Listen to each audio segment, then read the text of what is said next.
بسم اللہ الرحمن الرحیم۔ السلام علیکم ناظرین۔ حضرت موسیٰ علیہ السلام اللہ تعالیٰ کے جلیل القدر پیغمبر تھے اور اللہ تعالیٰ سے ہم کلام ہوتے تھے۔ ایک مرتبہ حضرت موسیٰ علیہ السلام کوئی دور پر جا رہے تھے کہ راستے میں ایک چشمہ دیکھا تو اس سے وضو کیا اور پہاڑ پر جا کر عبادت خدا میں مشغول ہو گئے۔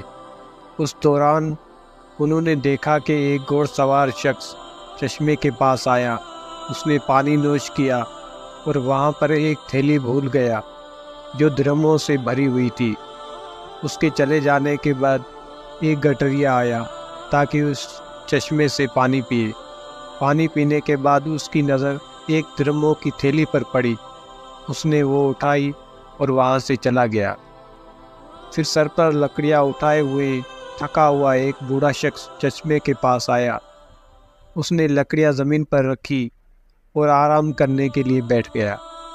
اس دوران میں وہی گھوڑ سوار شخص اپنی درہموں کی تھیلی کی تلاش میں چشمے کے پاس آیا۔ جب اسے وہاں پر اپنی تھیلی نہ ملی تو بوڑھے شخص کے پاس گیا جو وہاں پر سو رہا تھا اور اس سے کہا، میری درہموں کی تھیلی تم نے اٹھائی ہے کیونکہ تمہارے علاوہ یہاں اور کوئی بھی نہیں ہے۔ اس بوڑھے شخص نے کہا، مجھے تمہاری تھیلی کے بارے میں کچھ بھی معلوم نہیں۔